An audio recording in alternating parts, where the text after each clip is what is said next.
when I got married, my wife got Hot for Teacher played after we got married. That's funny. So welcome to Personal Records with Scott and Chris. Today we're gonna go Personal Records Sweet 16 debut albums. Oh yeah, let's get it on. Let's do it.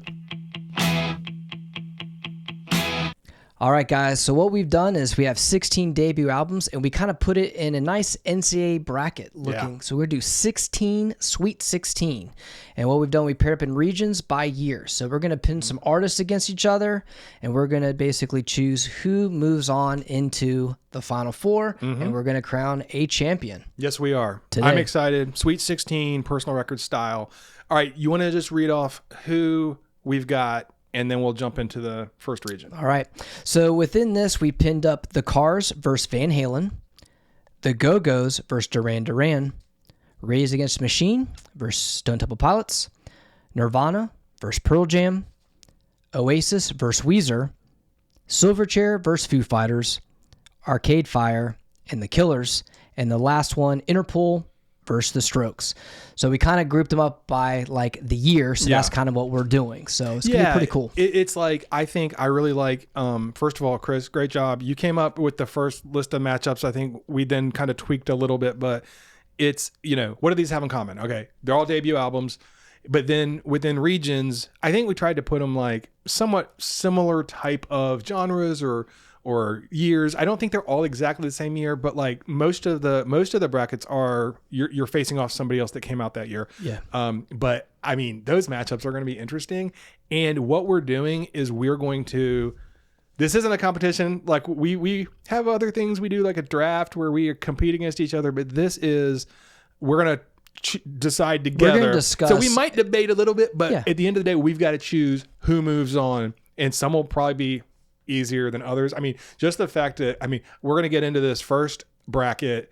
Right off the top, it's going to be kind of hard. So, I say without further ado, let's get into it. Yeah. So what's the first, so the first region, the matchup is the Cars versus Van Halen. Yeah. And both of those self-titled, right? Yeah. And this came out in 78. So these are both debut records. So the Cars, and Van Halen. Did they both come out in 78? I'm pretty sure. Oh, wow. Okay, cool. Wow. Well, where to begin? So Van Halen. Two different genres. The reason, though, I think that's kind of a fun matchup because these are both, let's start here. I know we both love the Cars. Correct. I thought, I may have been telling you this before the podcast, or I was talking to somebody about this. I actually did not realize for the longest time that Cars album was not a greatest hits album. I straight up didn't even know. I thought that was like, because back in the day, you'd get like Steve Miller's greatest hits, Allman Brothers' greatest hits, whoever, The Doors, and it wouldn't even be like an actual album. It'd be like a greatest hits. I thought that was the greatest hits because every single song is good. And then I looked and they made like 6 more albums or something. Right. And I didn't really listen to any of them. So this album we both love. I don't know where you stand with Van Halen. I like Van Halen, but how I see both of these groups and with their records. So like with being 1978, the Cars was this new wave, new era pop, and then you got Van Halen in 78. Yeah, this isn't classic rock. This is just great rock music, and it's a banger of a debut, and definitely they went two different areas and so forth. But with the Cars, this album is only 9 tracks, but in the 9 tracks is Good Times, My Best Friend's Girl, Just What I Wanted, You're All I Got Tonight. They're classic. It's absolutely insane. But then you look at Van Halen, and granted, this is the Dave era of Van Halen, but for being their first album coming out, there are some great songs and so forth. Ain't Talking to Love, Eruption, Jamie's Crying. It starts with Running with the Devil as the first. This was one that when I was thinking about this matchup, because I'll tell you, this is one of the hardest ones because some of the other ones coming down, I think we might be quicker on, but I will say why this one is so hard. My heart is with the Cars. But when I put on, I don't know the last time you just like put on the Van Halen album, it's incredible. right off the bat, Running with the Devil, and then you just keep going. I mean, it's amazing. Eddie Van Halen is such an incredible guitarist, and the way that he plays, and the fact that you do have, Diamond Dave really bringing all the songs to life with his energy. Mm-hmm. I think that my initial vote is going to be for Van Halen to move on this, just because I know this is and that's something we should always talk about. This isn't about what's the better album. Mm-hmm. It's which album do you and I as a team love more or have more of a connection with. So that's where I could say maybe Cars, but it's just so hard to go against this Van Halen record. I mean, what are your thoughts? Okay, so for me, yeah, I think it's the Cars. Okay, and this is why. It's because I do love Van Halen. Yeah, I'm not taking anything. For me, yes, there are some good albums with Dave. For me personally, I actually side, I side with Sammy. Yes, it's Van Hagar. Yeah, okay. So that's where I'm at, and I don't want to get into the weeds about that. I like later Hagar stuff too. Right, but I mean, case in point, when I got married, my wife got "Hot for Teacher" played after we got married. That's funny. So, but still, that's not a reason. But for me, I probably lean more towards the Sammy era from 1984 and so forth. But for me, I would say the Cars. I will go ahead with the Cars too, because as I was sitting there giving the thing, I talked myself kind of into it, and you just talked me into it, because Van Halen, like this is why this show I think is fun, because I think you take 100 music fans and you give them this option. I think 70% are going to go with Van Halen, but for you and me, we love this album both. Right. So we've got it up there on the wall. Yeah, it's good. It's a great album. Let's move on. Moving on. The Cars will be moving on. Yep. And let's see who they're going to face. All right. So in the next round, we have basically in early 80s debuts. Mm-hmm. We have the debut from the Go-Go's, Beauty and the Beat, versus Duran Duran, Duran Duran. So both came out in 81. So this is the era of 81. So for me, the Go-Go's, I love the Go-Go's. This was a great debut record. If you literally go back to the 80s movies, the Go-Go's are playing somewhere in Fast Times, something rather, but this has the song Our Lips Are Sealed, How Much More Tonight, We Got the Beat, but they created this new wave punk, and this is a great record. I love Beauty and the Beat. Now, you probably have more associated Duran Duran than I do. Let's talk about that. So I, as a band, would overall probably say Duran Duran. Duran Duran was a really big deal when this album came out. But I am more of a later Duran Duran guy.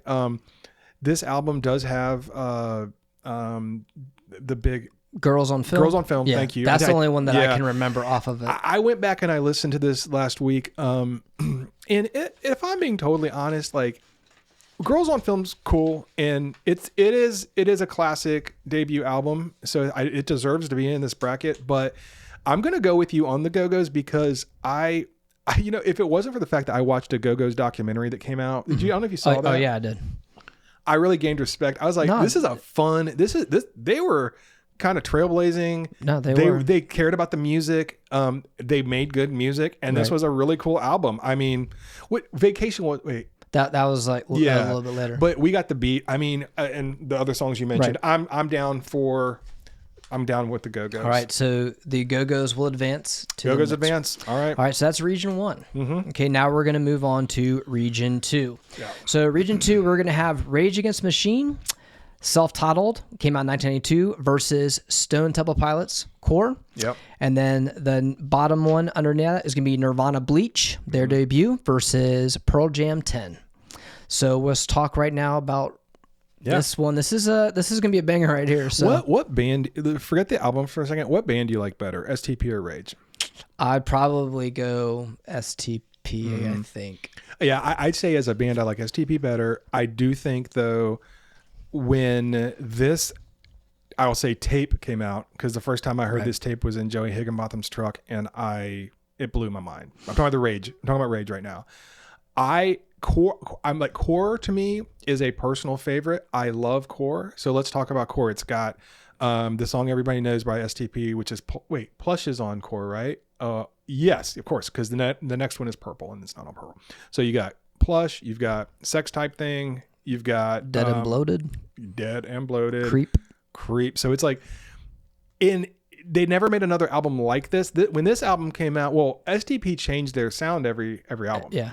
But they were getting a lot of hate for being a Pearl Jam ripoff. They got lumped in. They got compared to basically, oh, you're just trying to do what's popular and try to jump on those coattails with that. With Plush, because the first time I heard Plush, I actually thought it was Pearl Jam, and Pearl Jam was my favorite band. Right. And I was like, wait, how did I just now hearing about this? And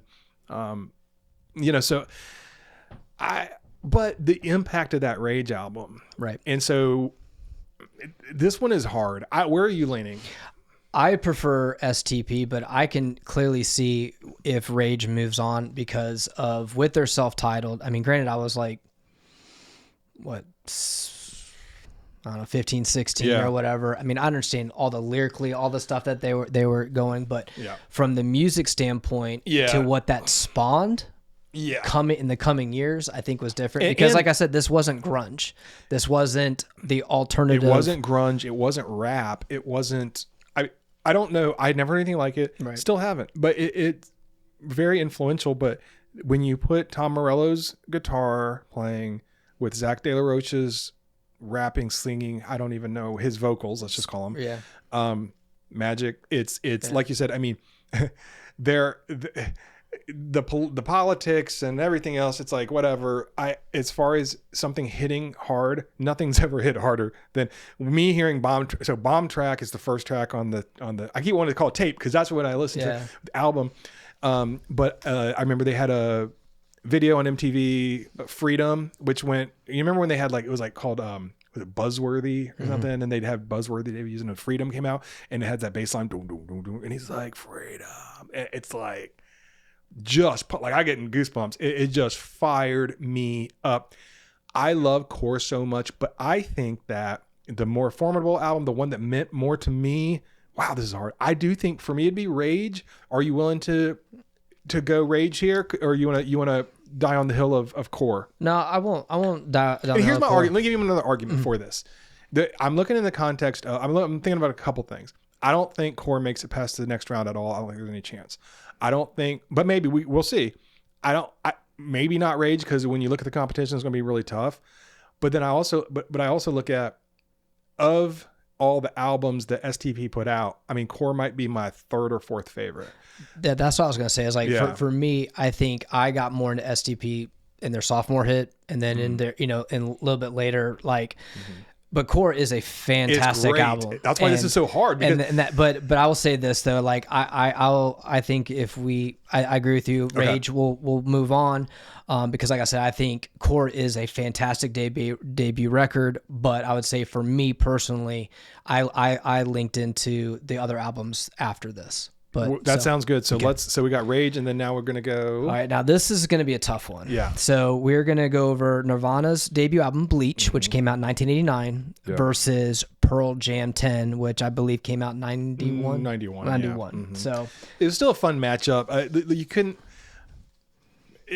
All right. Well, where is your head with? I'm just gonna say this right now. Yeah. Like I'm not out of the Nirvana albums. This is my favorite album from them. Wow. Oh, wow. I'm being News serious. alert. Okay. I'm being so like everyone's never mind. I get it's that. Great, but I actually love their Unplugged better. Yeah. I mean, I think. Better than Nevermind. Yeah. I mean, it's in this room. I listen to it more. So that's kind of where it comes down to.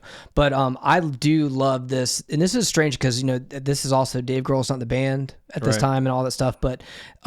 The song Blue is crazy. Floyd the Barber, an amazing song about a girl, was recorded on this. Negative Creep, Downer. So is it verse, chorus, verse on this? I think too. Yeah.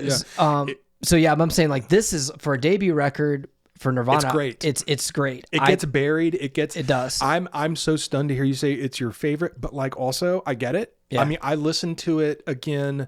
Like I try to listen to the albums before, if I haven't listened in a long time, and I don't pull out Bleach hardly ever. Excuse me. I don't pull out Bleach ever. And so I listened to it again and I was like, this sounds so fresh. And the fact that it came out in 1989 blows my mind. 1989. Like I think, Eric, you think about Nirvana, you think 90s, and rightfully so. And you think about, like if you go back to what do I listen to the most Nirvana wise, I actually, believe it or not, I listen to In Utero the most. I like it. I have the vinyl and it sounds incredible on vinyl. I listen to Unplugged probably next.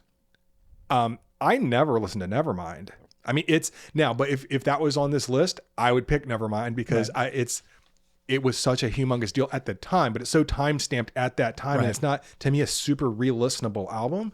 Whereas, listening to Bleach felt so fresh. I felt like I was hearing a new band. Right. And you know what I love about Bleach is this, I feel like this is the happiest Kurt ever was with an album. And I don't know if that's true or not, but I know that he didn't really like how shiny and polished Nevermind was. This is before Fame. Right. And that's what he wanted. They didn't, like a lot of these guys in the 90s, it's kind of hard to relate to now. I think everybody now is trying to be famous. Right. And everybody back then, most people were too. But a lot of the bands, including Nirvana and Pearl Jam, even though Pearl Jam had a rap for like they were corporate, whatever, they didn't like the fame either. But really who hated the fame was Kurt. He really, really hated it. Like did not want it. So when you listen to Bleach, I feel almost a weird joy, which is a weird thing to say about this album because it's weird, it's dark, it's creepy, it's lyrically weird and great. You don't think joyful, but when I listened to it, I was hearing these are guys just making music for the love of making music. They don't have the pressure of a big label, right? Because this was Sub Pop. This was on Sub Pop. Oh yeah. So, all right, that's a lot about Bleach, but we got to talk about 10. Oh man, I mean, Pearl Jam 10. It's amazing. There's nothing. Me personally, I don't think it stacks up to this album. I think Pearl Jam easily moves on from this. Yeah, me too. I mean, there's just so many talking about core memories of having it on tape, listening to, like, I remember this. I mean, granted, when I got my license, I remember literally the first time I was able to drive by myself, I grabbed Pearl Jam 10 to listen to in the car. That's awesome. So that is like a core memory to that. This has to move on to, I think I have more things to say about, but I'm gonna keep it for the next round because I think this is an easy one. We said, I think we both wanted to give as much love as possible to Bleach, but it can't. It can't face up. It can't match up with 10. All right, so Region 1's down. Yep. Region 2's down. Now we're moving to Region 3. So Region 3, we have Oasis, Definitely Maybe, versus Weezer, called the Blue Album, but it is Weezer, self-titled. And then we have, at the bottom of that, we have Silverchair Frog Stomp versus Foo Fighters. So Oasis, Definitely Maybe versus Weezer. 1994. I'm going to throw this out. This bracket is the easiest one for me. Okay. So I'm just gonna. We can have a big debate. We can talk a long time about this if you want to. Let's just. For me, it's Weezer. That is one of. So like we just kind of brushed by 10 really quickly. We're gonna talk about that more. I probably want to talk about Weezer more unless you disagree on this round, but. I got nothing on Oasis. Oasis is a great band. It was never for me. It was never really for me either. I thought this would be a good matchup though, because I mean, it had huge hits. I mean, it really was their breakout. This is when Oasis was going to be the next Beatles. Right. They were dubbed everything, but I remember getting into arguments with my girlfriend at the time because she wanted to listen to Oasis all the time. This had Live Forever, I think was the name. But Oasis, great job on this album. You weren't the Beatles, but I think Weezer. Let's save maybe some of our Weezer talk too. So Weezer will easily move on to. And then the next one's kind of easy for me too. But let me see what you think. Now read it out again. Who it is? So it's Silverchair Frog Stomp, which came out March 27, 1995, versus Foo Fighters, This is their self-titled, came out June 26, 1995. So this is the first record after Nirvana. This is now Dave is now fronting. Yep.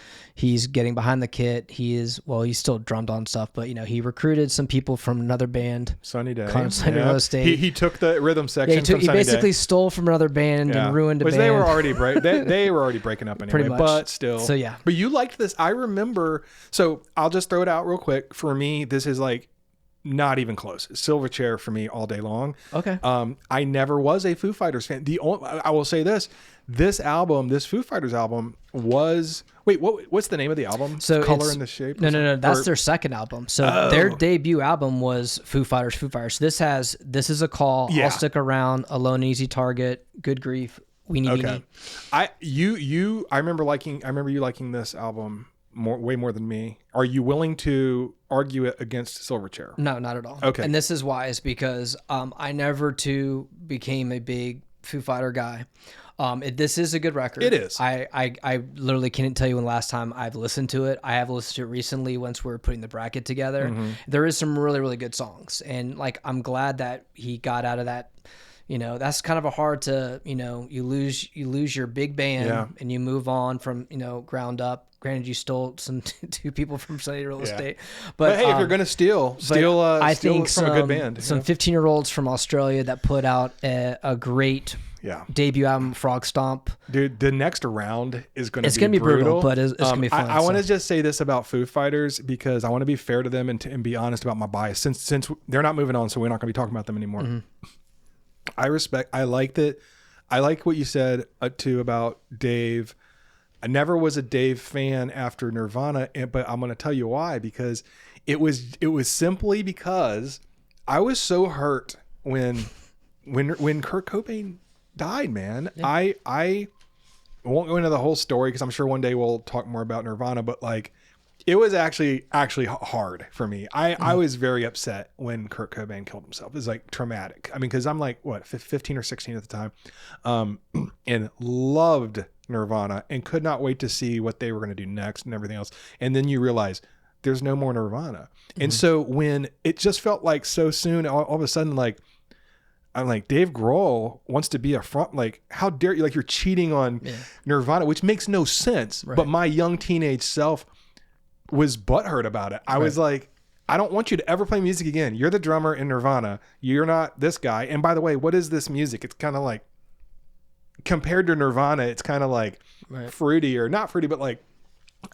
if you're going to play again, go play be drummer in a rock band and play stuff like Nirvana. Right. I think it's because I was hoping that in some way, even though of course Nirvana can't go on without Kurt Cobain, but like maybe there will be something to replace it that'll be awesome, and it'll be Dave will still be playing drums on whatever this new thing is, and all of a sudden it's like Foo Fighters. Yeah. So anyway, enough about that, but that's my own personal bias. They are a good band, and that was a really good album. So okay.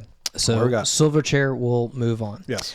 Okay, so that is that region. So we got Weezer moved on and Silverchair. So now we're looking at the fourth region. Okay. So in the first bracket of this, we have Arcade Fire Funeral versus The Killers Hot Fuss, which came out in 2004. And this is the first one I think that we're going to be like totally diametrically opposed on, and I'm going to try to figure out how to move on but I loved this Arcade Fire album. Did they both came out in 94, right? 2004. Or excuse me, not 2000. Yeah, not 94. 2004. So Arcade Fire September 14th, 2004, and then The Killers Hot Fuss came out June 7th, 2004. I like the way you say Hot Fuss. I was never really a Killers fan, but I also respect. It's weird too about this matchup. They both came out in 2004, but so Arcade Fire was more the path of the indie, kind of cerebral. They made all their albums are concept albums, mm-hmm. and I really dug that, and I still do dig that with them. And Funeral was just a revelation for me. However, the Killers were the other way. They were more like fun and more commercial for sure, right? Yeah. So you're talking the same year, but you're talking two lanes, right. Which is why this is an interesting one. So I have a personal connection to Arcade Fire, but I'm also like, I can't sit here and say it's like one of my all-time favorite albums, but it's like up there. What now? Tell me about Killers. Well, for me, like in 2004 when this came out, like I want to say maybe their first radio thing, I was kind of like, whatever. Like this sounds like a mainstream right industry, and that was why I kind of pushed against it, because I was like, But then when I actually kind of started listening to it, it's actually like a fantastic record, and you know, some of the I think the actual first one of the first, I'm trying to think of the very, very first single. I don't know off the top, but after Mr. Brightside came out, that's when I was like, okay, this is a number one, a well-crafted song. Great song. Amazing. I like how it was put together, and it really caught my attention. And it's actually whenever I've done karaoke, this is like the song that I do. Well, and DJ, I mean, you want to get a bunch of people hype. You play the song, it works every single. Like you learn back when I used to DJ events, it was like there were just songs that if people aren't moving, or especially if it's like later in the night, you really want to get some people hype. It's like. And I wouldn't even say, people say like, oh, white people, everybody loves this song. Right, let me tell you as a DJ, you put on Mr. Brightside, everyone's happy. Right. And it's a great, great song. Is that song enough to take it past Arcade Fire? But see, I think you have, so the way I'm looking at how we choose what moves on is, if you and I, like if I have really no thing about Killers, but I really like Arcade Fire and you really like the other one, like we have to sort of like, what's the aggregate that we love these records? So you have really no love for, or not no love, but you don't really have a connection with that Arcade Fire, right? I have zero connection. I will say this is that years ago, I was watching Austin City Limits on television, and they were performing, and I actually watched it because I thought they were very, very clever. I think they're very, very talented. Yeah. I watched it, still not my cup of tea. I can't name a song, but I was like, man, they got their crap together. I watched that Austin City Limits also. This is tough because like I don't, part of me wants to just say let's go with Killers, because because you have no connection with Funeral. Yeah. I do have the connection with the Killers just from later in life, not from at the time, but from the fact that, again, with DJing, playing that song, I mean, I'm almost feeling like, as much as I love that Arcade Fire album, that song, Mr. Brightside, I could live with moving on to the second round with the Killers. I'm okay with it. Okay, so the Killers will move on. Yep. All right, the last bracket in this region is from 2001. We have Interpol, Turn on the Bright Lights, versus The Strokes, Is This It? All right. Full disclosure, I don't listen to Interpol, and I couldn't care less about The Strokes at all. I was expecting you to break down these albums. I'm gonna break down the fact that I'm not into these two at all. See, this is what's fun, is because Chris did most of these matchups. I swapped out something and put this in there. I didn't know if you knew these bands at all when I put them in there. I'll say this. We'll be quick on this one. I really love that Interpol album a lot. I also don't really care for the Strokes. I never got into them. Okay. I respect them as a band. I love that they kind of helped bring the garage rock renaissance, but yeah. Interpol. Okay, Interpol is. Oh man, we're ready for the right. Elite Eight. So we're now in the Elite Eight. So we are going to have the Cars versus the Go-Go's, Rage Against the Machine versus Pearl Jam. We're going to have Weezer versus Silverchair. Wow. The Killers versus Interpol. All right, so we're going to go back up to that first region. So we got the Cars versus the Go-Go's. For me, this is the Cars. I mean, are you thinking Go-Go's? I love the Go-Go's Beauty and the Beat. It is it's one of my favorite records. Wow. Okay. But the Cars have done more for me. Me too. And the Cars, I guess, mean more. I don't know. Yeah. They mean more to me. I listen to the Cars. I love everything about them. I wish, granted, I was born in 78 and this record came out in 78. I totally wish that I could have been a teenager in the early 80s when the Go-Go's and the bands like the Cars and all that stuff. But the Cars, I think, just with that whole new wave of music, what the songs that they have cranked out is amazing. But this album, though, for being a debut, I think it's superior than every song is a banger. It is ahead of its time. No way about it. There are so many bands, and we might get to there's a matchup that may happen here that I think would be pretty interesting, because the Cars were very influential on many bands that have been popular, and they were way before their time with the power pop they were doing, new wave, power pop, whatever you call it, but it was special. Let's not forget, Fast Times at Ridgemont High, Moving in Stereo is background to a very, very interesting scene that, So are you, I mean, Go-Go's, we gave them love. No, yeah. But I think... No, I love the Go-Go's. I think, like I said, this is their debut record, and I think they did get better Vacation with their next one, and then before they put it out. But like I said... Cars never... No offense. I have not explored their full catalog. I don't need to. I will say, you know what? I got more to say about the Cars. We'll save it for the next round, because we're good with moving them on. The Cars is over. So the Cars go from Elite Eight to the Final Four. Yeah. All right, the next one up: Rage Against the Machine, self-titled versus Pearl Jam 10. 10. Pearl Jam 10. Yeah. There's nothing, no shade to Rage Against the Machine, but Pearl Jam 10 as a debut record. Wow. I mean, it was a classic the moment it came out. I'll share one memory I have, because I think each round I'll share a little something about 10, because it's going to move on here. I specifically remember standing in your family room watching the Even Flow video, standing there. I think you were probably standing there eating some cereal or something. Probably. And I was probably stealing your food as well. And I remember we just watching that video, because I don't think people understand that are younger. Now, if you're in our era, you know this. You learned music through MTV. Like, it wasn't like you heard the song because it dropped, because obviously there was no streaming. There was that's how you were introduced to music. I mean, more so even than the radio. Right. It was like you would see the video before you even heard the song without a video. So Even Flow was the first single. And again, like it gets overshadowed by Nirvana, I think, somewhat. But sorry, there was like some noise. I was like, what's happening? It's a fun memory though. But so for me and you doing this podcast all these years later, I think 10 has to move on. I think 10 is clearly a Final Four. Let's do it. All right. So next up, so we got two regions down. So we have the Cars in the Final Four is going to go up against Pearl Jam 10. So now we got Weezer versus Silverchair. I was dreading this one. Okay.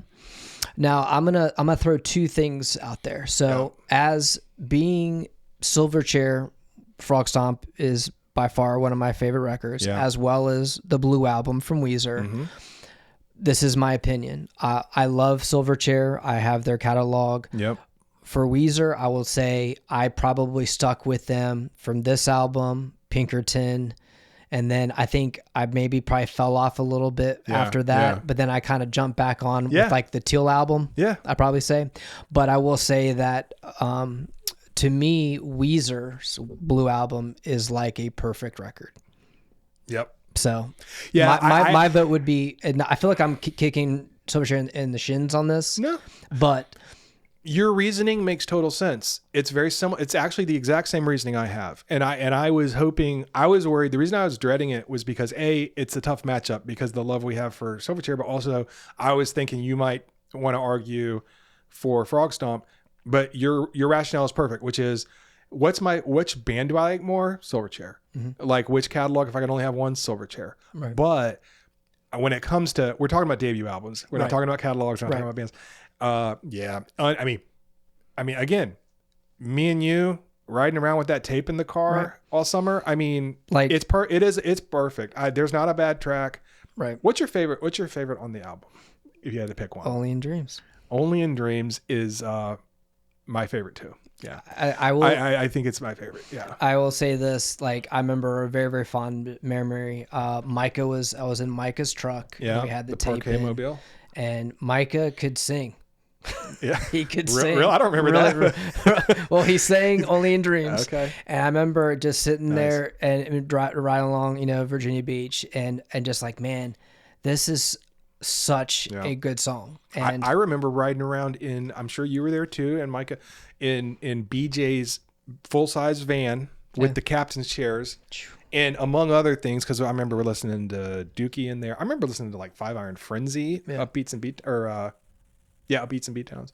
But more than anything, I remember listening to Weezer, and that same feeling, windows down. Right. I mean, In the Garage is a banger. I mean, obviously the weird thing is Buddy Holly, maybe my least favorite song. It's a great song, but it's a perfect record, but that became the big breakout. I mean, I remember the first time I heard the Sweater song. Again, the Sweater song is what, like, I don't know if I bought the tape, you bought the tape. Back then it was like community property. Yeah. One of us had a tape, it went around. Right. But it was Undone, the Sweater song, that I saw the video of and was like, oh my gosh, they're funny. Right. They sound great. Everything's poppy but good. And then, well, we can talk more about Weezer later, but Weezer got to move on. Yeah. Weezer moves on. Okay. All right. So now they're the final four, along with the Cars as well as in Pearl Jam. So we got Weezer, and now we have the Killers versus Interpol. Your favorite bracket. Let me talk about Interpol for a minute. So Interpol, I think, Chris, this would be one that if we ever do episode of, let's convince the other person to like a band, I know I could bring you in on Interpol. You would like them because they have the percussion, like the drumming is really good. The moodiness of it, the feel of it. The thing about Turn on the Bright Lights is it has a feel. The whole thing feels a certain way. It's kind of a moody. It's very reminiscent of Joy Division. So like if Interpol is like the new Joy Division, and like Killers, I don't even know who they would be, but like it's a totally different lane. I would want Interpol here. I mean, they were big. I mean, they have a song called just Untitled, and it was like on a Friends episode. I remember specifically. I was like, wow, people know about Interpol on Friends. Like, I'm not trying to be like ugly. Like but I really don't know anything about the Strokes other than that when I heard stuff I didn't like them. But for Interpol, I mean, I'm not trying to be ugly. Yeah. If you played a song, I could maybe, I don't know I don't know there anything really about them. Obstacle it's just something number 2. I think if I played you the first 2 tracks, I think you'd probably recognize them, but maybe not. So this is tough too, because I cannot, let's put it this way. You don't know anything about this Interpol album, but I love this album so much. I think it outweighs the Killers, but guess what? You won't have to live with them long, because I don't think they're going to get back to the next round. Okay, well, so, I'm okay with seeing Interpol because you're speaking highly of them. I already let the Killers take Arcade Fire, I gotcha. Which Arcade Fire, if it was for me, this is where us having different. Yeah, you just let me have this one, because like, trust me, it's got to be there. Okay. So we have a final 4. Now we get down to the nitty gritty. So now there's going to be some debate. Yes, I'm sure. There's going to be some debate. So our final 4 is the Cars versus Pearl Jam, Weezer versus Interpol. So, and now we're in different eras. So we got the Cars, which came out in 78. You got Pearl Jam that came out in 91. We got Weezer come out in 94. And then you got Interpol that came out in 2001. Can we start with the Weezer Interpol round first? Okay. Because I think the reason I say that is it's Weezer, right? So I don't think I would rather talk about the other matchup knowing that Weezer is next, because I just sat there and talked about how much I love the Interpol album. I have nothing else to say about it. What I will say about Interpol is that they made like 2 more classic albums after this. They're a great band. But Weezer has to take it. Okay. So I don't really think there's a whole lot of debate here. I think we have more of a conversation on the other side. I think the finals are going to be the really weird one. Okay. So what's the other side again? Pearl Jam versus the Cars. Okay. Where's your head right off the bat? Well, that is tough because Pearl Jam being, this is an early 90s record. And then you got the Cars, which is late 70s. Right. Which is 2 different genres. Pearl Jam, heavy, considered the grunge, alt rock, and then you got the Cars considered the new wave pop, all that stuff. Yep.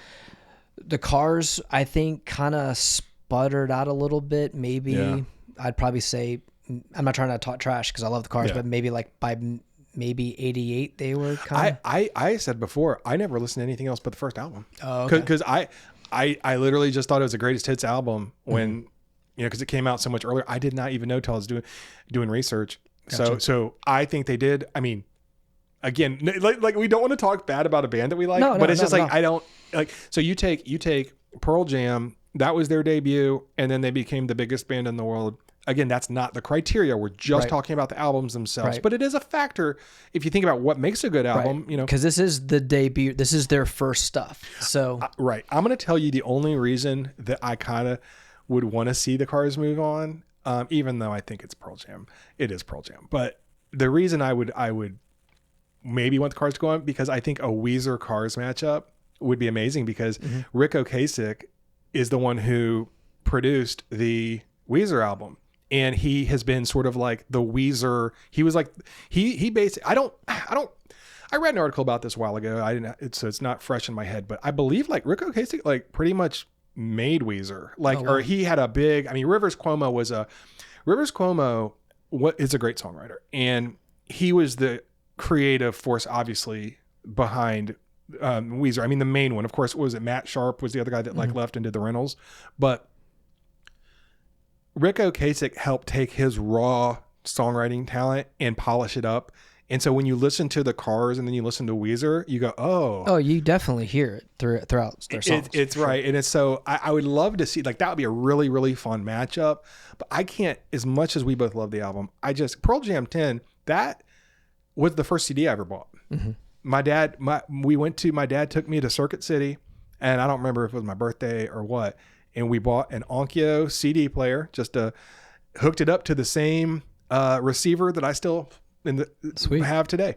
And I got one CD. It was Pearl Jam 10. And when you put in that CD and you hear the beginning intro, you can hear it in your head, right? Yep. The little, I can't recreate it.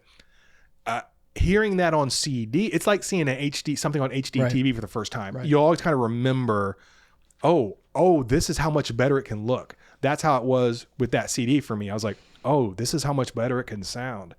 And then it's just like once kicks in, and then it's just like one after the other. And then you're thinking, okay, Even Flow, Alive, like these are big hits. Okay, now we're getting to the fluff. And then it's like, oh, wait a minute. No, Deep might be like my favorite track on this. And then it's like, and then you end with Release. And I mean, being 15 when I didn't get it when it came out, I don't think, because I didn't have a CD player, but I was probably 15 or 16 when I really had this album, and just the angstiness of Eddie Vedder, and you're feeling that as a teenager, and you're hearing that song, release me. It's like, I'm like that meme of the kid who's like, so I love 10. I think. I mean, do you want to take a counterpoint on? No, I Pearl Jam is, and also just FYI, like after this, I don't think I really stuck with Pearl Jam after. I was 10. Just getting started, and a lot of people didn't. Right. Not to cut you off, but there's a huge faction of people that, and I respect it. It's a good take, which is Pearl Jam made 10.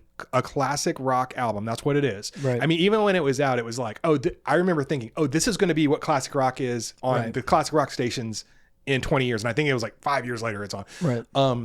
And there are those that would say they never duplicated it, which is true. They went into a totally different, weird way.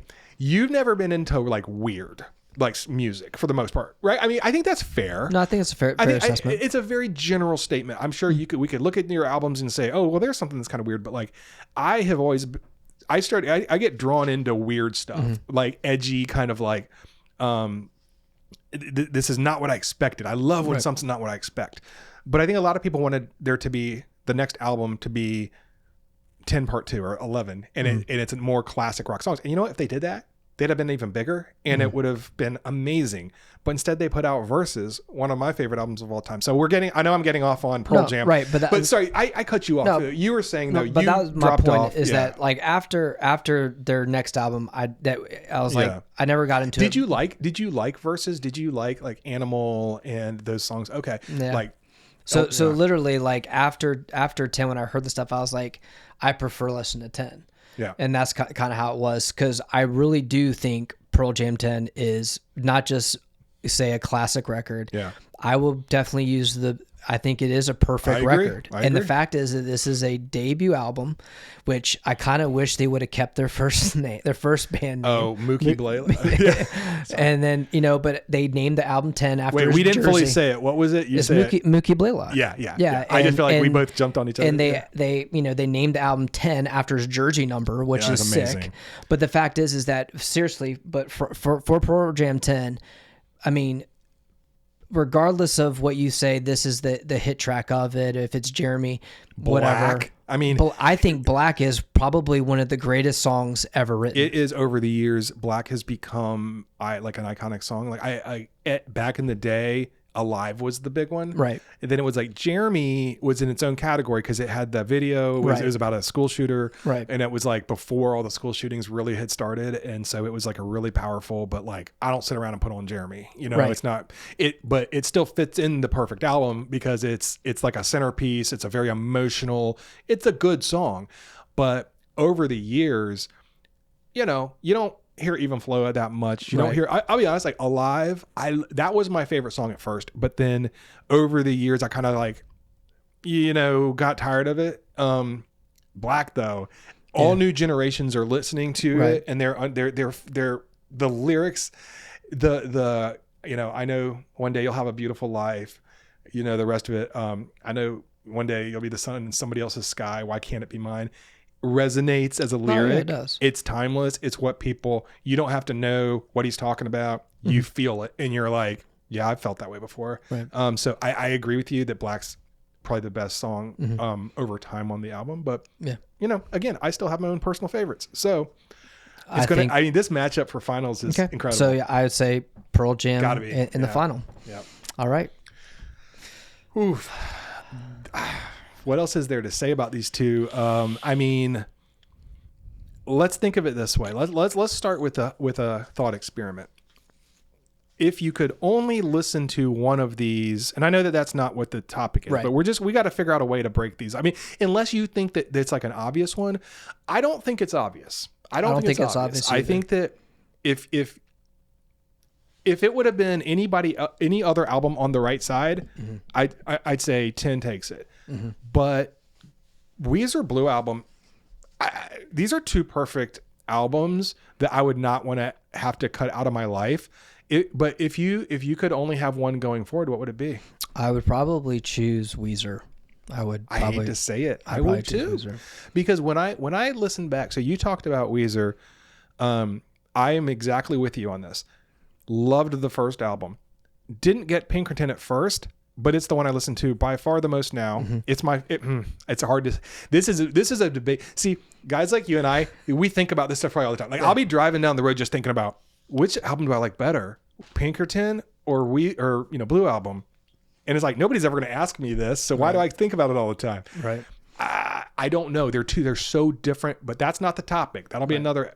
But I mean, as great as 10 is, if I'm going back to listen to Pearl Jam, I'm probably listening to like No Code, Yield, and then maybe some Verses. I'm not re-listening, but which one was bigger for me at the time was probably just an edge, was 10. I mean, I don't know. What are you thinking?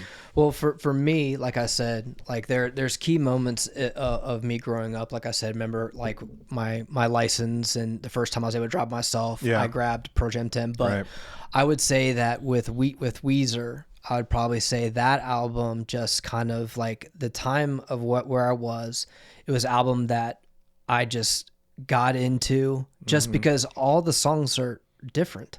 Yeah. Like either from what the lyrics are about or whatever, but like talking about going surfing to Say It Ain't So. The world has turned and left me here. Yeah, like, I mean, again, In the Garage is so fun because he's singing about like Kiss posters, and it's like, being in a band, and there's two distinct vibes, right? So 10 is angsty, grunge, serious, right. like Weezer is poppy, fun. Mm-hmm.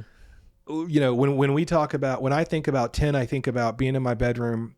See, you think about being in the car because you had the tape. I had, as I already said, I had the CD, and it was my first CD. So I think of myself laying in my bed at home with the booklet open, reading the lyrics, just thinking like, oh, this is so deep, Right. With Weezer, I think about fun times. I think about great times. I think about, like we talked about before, riding around with the windows down, being with my friends. I will say, like, I would have thought I would have pushed harder for 10 here, but the more we've talked about it, and also the fact that if I was doing a bracket by myself and it was just me, personal records, I think 10 might edge it out. But the fact that we do this podcast together, I think, even though I have good memories hanging with you with 10, I think Weezer is like a defining album for like me and you, kind of like if you throw like Goldfinger in the mix or something, other ones like that. But like, Weezer might be the champ here. Look, I'm not trying to take away, because like I said, either or, Pearl Jam, Weezer, two amazing. I'd be fine with either. I'd be fine, but I would say, for me, I would say Weezer at the time, that is the record that I think I still clutch on to. Yeah. Like if like right now, what am I feeling? I don't want to go grab Pearl Jam. I don't ever grab it anymore. I'm gonna go grab Weezer. And maybe that's what because we have to find a way to pick, and maybe that's what it is. It's all these things are equal in importance, but like, what do we still listen to now? Now, I'm not going to sit here and say I put on the Blue Album all the time. Mm-hmm. And I was going to say, I like the Blue Album, love Pinkerton. And then, I liked Maladroit actually, but I didn't listen to any of the other ones, but, or I listened and didn't like it. I didn't like Islands in the Sun and stuff like that. Like Hash Pipe was okay. But, I think it's got to be Weezer. And if we were going to like seed this, like if this was an actual tournament with seedings, I think Pearl Jam would have been the number 1 seed. And I think Weezer would be the number 2 overall seed. So I'm glad that they ended up in here, but I think the number 2 takes the number 1 here. And I think Weezer. All right. Agree. So congratulations, Weezer. We'll be sending you your commemorative personal records, blue ribbon at some point. Yeah. But actually what's going to happen, I think we can now reveal, this is just the first 16. We're going to do more brackets, and Weezer will end up going against another. And I think we got to hash this out, but I think we're going to keep doing debut albums because there's so many good ones, right? So we'll do another region of 16 debut albums at some point. And so Weezer is our first in the real Final Four of debut albums. So, and also check out, as you'll notice when you see this, you can maybe check out our Spotify because we are going to put out a playlist from this. So we're going to pick some songs off of these debut records that you like to check out, and I would love to even maybe see some of your comments to see who do you think right who would win. As always, we would love to hear from you. Did we miss the boat on I'm sure someone's like, you're telling me you're picking the Cars over Van Halen? That's going to probably be the biggest one, because I think but I'm a Sammy guy, not a Dave guy. But I also think I think there are probably people that would have had Rage Against the Machine winning this whole thing. I think there's people out there. There are probably people that I know that people would definitely feel that Oasis, because and like I said, I'm not knocking shins on this, but I never understood. I had a roommate in college who was the Brit pop. Mike Jones, I heard he was an Anglophile. The Verve. I heard the Oasis. I just never got onto it, and I know that Oasis has made great songs. Yeah, it's just, What's the Story? Morning Glory is got some really great songs on it. Is that the album after? Definitely, maybe. Okay, but I was saying, I think as debut records from this list, I think Weezer. I mean, I can't believe now. Just thought about. We just talked about how like core of STP. But there's so many good ones. Core is so good. Like I think that we didn't come up with this saying that like these are the best debut albums of all these are time. just- It was just fun matchups. Yeah. But also when you look at it, I mean, most of them are really, I think once because that's the other thing is like Chris and I don't really talk about this before we sit down. So No. like, I don't know. I mean, there might be a couple little hints here and there, but like we don't, it's for all you knew or all I knew, one of us could have like hated half the records, but for the most part, you know, we loved most of these. So that's what makes it fun. Right. So, all right. Well, on that note, if you're not watching this on YouTube and you're like listening in a podcast feed, awesome. Thank you. But we do have the YouTube channel and there are going to, that has like visuals and things that you would see that you won't obviously see if you're listening. But we thank you for listening or watching and come back for more personal records. Yeah, man. We'll do it again soon. Great job. Good job, Chris. Yep. Yeah.